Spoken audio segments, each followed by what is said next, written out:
नमस्कार, मैं रंजन यादव। हिंदी अखबार के इस अंक में आपका स्वागत है। दोस्तों, आज हम बात करेंगे हेमंत सोरेन के बारे में। झारखंड के मुख्यमंत्री हेमंत सोरेन को लगातार एक के बाद एक इस बार 8वां समन ईडी के द्वारा जारी किया गया है। ईडी लगातार हेमंत सोरेन पे जैसे लगता है शिकंजा कसी हुई है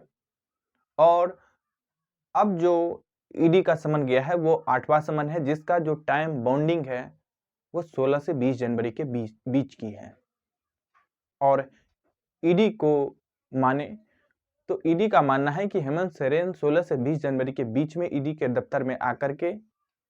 ईडी उनसे जो भी जांच करना चाहती है उसमें हेमंत सोरेन सहयोग करे। पर पिछले कई समन की जो प्रतिक्रिया हुई है उससे लगातार हम लोग देखते आ रहे हैं कि हेमंत सोरेन इस बार इस मूड में है कि चाहे जो हो जाए, मोदी जी से, बीजेपी से या मोदी एंड कंपनी के जो जितने भी जांच एजेंसियां हैं, चाहे सीबीआई हो, ईडी हो, इनकम टैक्स हो और भी, उन सब से दो करने के मूड में हेमंत सोरेन है। और इसी सिलसिले में जब हेमंत सोरेन को ईडी का समन मिला तो उनके चुनावी क्षेत्र जो साहेबगंज या और बायहट है, ये दो अलग अलग चुनावी क्षेत्र हैं, साहेबगंज और बायहट। इन दोनों चुनावी क्षेत्रों में लोग सड़कों पर निकल पड़े। जितने भी आपातकालीन वाहन हैं, गैस हो, मेडिकल हो, दूध का हो, न्यूज़पेपर का हो, इन सब को छोड़ के बाकी पूरे सड़क को बंद कर दिया गया। और ऐसा लगता है कि अब झारखंड के भी लोग ईडी, सीबीआई, इनकम टैक्स या मोदी की जितनी भी जांच एजेंसियां हैं उसके विरोध में अपना आक्रोश प्रकट कर रहे हैं। और कहीं ना कहीं झारखंड मुक्ति मोर्चा या हेमंत सोरेन एक तरह से मोदी को यह संकेत दे रहे हैं कि हम आपके सामने झुकने वाले नहीं हैं। सामान्य तौर पे जो मोदी जी हैं, जो बीजेपी है, वो ये मान के चल रही थी कि ये जो बड़ी बड़ी दल हैं वो तो आज मेरे सामने नतमस्तक है, सब चुप है डर के मारे। वो चाहे बीएसपी हो, समाजवादी पार्टी हो, राजद हो, तृणमूल कांग्रेस हो, इन सबों के नेताओं को कहीं न कहीं ईडी के द्वारा परेशान लगातार किया जा रहा है। अभी बीएसपी के कुछ नेताओं को ईडी का समन भेजा गया, उसको दफ्तर में बुलाई गई। आरजेडी के नेता तेजस्वी यादव को लगातार समन पे समन जारी किया जा रहा है। ममता बनर्जी के भतीजे अभिषेक बनर्जी को समन जारी किया जा रहा है। और भी उत्तर भारत समेत पूरे भारत में, महाराष्ट्र में भी, चाहे शरद पवार हो या फिर उद्धव ठाकरे हो, उन सबको समन पे समन जारी किया जा रहा है। लेकिन वो ये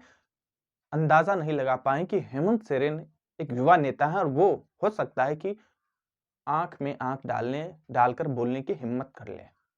और आज हेमंत सोरेन इसी रास्ते पे चलते हुए जैसे लगता है कि मोदी को ईंटा से ईंटा बजाने के मूड में है। वो अपने कैबिनेट में एक बिल भी पास किए हैं जिसके माध्यम से वो ये अपने झारखंड सरकार के सभी विभाग को इत्तला किए हैं कि कोई भी सूचना या जानकारी किसी भी जांच एजेंसी यदि मांगने का प्रयास करती है, कोई भी जांच एजेंसी, तो उसको बिना कैबिनेट के स्वीकृति के कोई किसी भी तरह का इंफॉर्मेशन किसी भी जांच एजेंसी को नहीं देगा। एक छोटे से छोटे भी यदि क्लर्क हैं, कर्मचारी हैं झारखंड सरकार में, उससे यदि आरटीआई के माध्यम से कोई इंफॉर्मेशन या जानकारी जांच एजेंसियां मांगती है तो वो अपने से ऊपर के पदाधिकारी को इत्तला करे और इसके माध्यम से संबंधित विभाग के मंत्री तक ये जानकारी आनी चाहिए और संबंधित विभाग के मंत्री कैबिनेट को इत्तला करे और कैबिनेट झारखंड सरकार के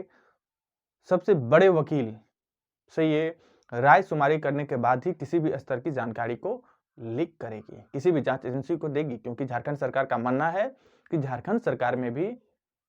भ्रष्टाचार निवारण इकाई है।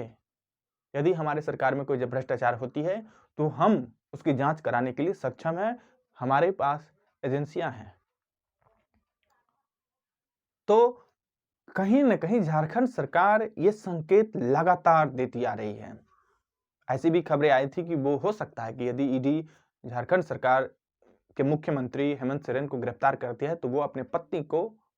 झारखंड का मुख्यमंत्री बना सकते हैं, जिस तरीके से लालू यादव जब गिरफ्तार हुए तो अपनी पत्नी राबड़ी देवी को बिहार का मुख्यमंत्री बनाए।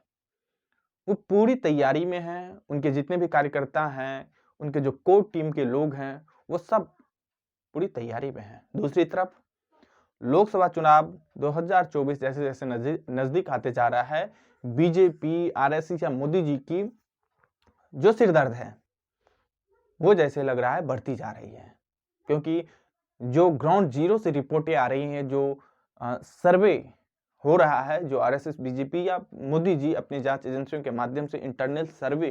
का असेसमेंट कर रही है, उससे ऐसा लग रहा है 2024 का लोकसभा चुनाव बीजेपी के लिए, मोदी जी के लिए उतना आसान नहीं है जितना 2014 और 19 का लोकसभा चुनाव था।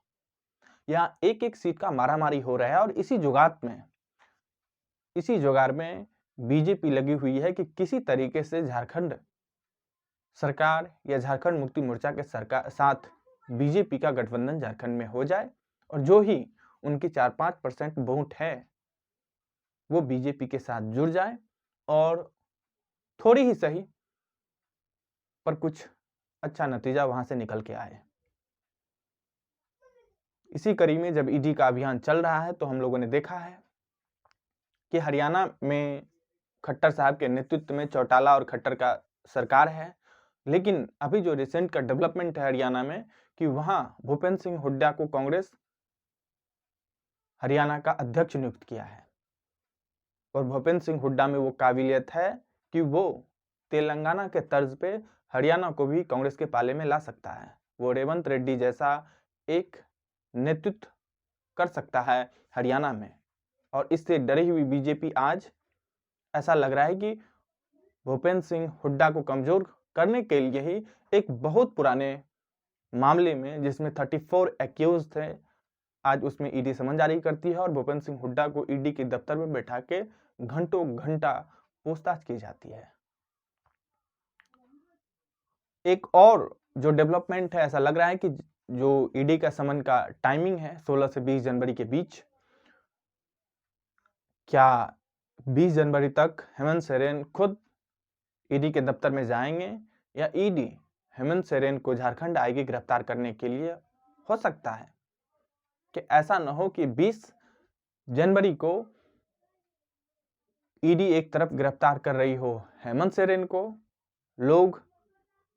सड़कों पे, झारखंड के आम लोग जो हैं वो सड़कों पे ईडी के विरोध में बगावत करने के मूड में उतर आए और दूसरी तरफ देश में राम मंदिर का इनॉग्रेशन है 22 जनवरी को और ये इतनी बड़ी खबर बन जाए कि राम मंदिर इनॉग्रेशन में ये एक बहुत बड़ी किरकिरी का कारण बने। मुझे ऐसा लगता है कि मोदी जी अपने ईडी को शायद अभी थोड़े दिन आराम करने के लिए कहेंगे, क्योंकि उनको 22 जनवरी के इनॉग्रेशन में किसी भी तरह का किरकिरी नहीं चाहिए और हेमंत सोरेन इस बार इस मूड में है, क्योंकि जो दो चुनावी क्षेत्र हमने जो बताया कि साहेबगंज और बायहट, ये दोनों चुनावी क्षेत्र हेमंत सोरेन के हैं और वहां से जो संकेत मिले हैं कहीं न कहीं वो इसी ओर इशारा करता है कि यदि हेमंत सोरेन को गिरफ्तार किया जाता है तो पूरे प्रदेश की जनता सड़कों पर निकल आएगी। यदि हेमंत सोरेन को गिरफ्तार कर दी है ईडी तो पूरे प्रदेश की जनता ईडी को ये खदेड़ने में, ये संकेत देने में पीछे नहीं हटेगी कि सिर्फ पश्चिम बंगाल के लोग ही ईडी को पीट नहीं सकते हैं, ईडी को दौड़ा के भगा नहीं सकते हैं, झारखंड के भी लोग ये कर सकते हैं। आज बस इतना ही। अपनी प्रतिक्रिया जरूर दें, फिर मिलेंगे किसी नेक्स्ट वीडियो में।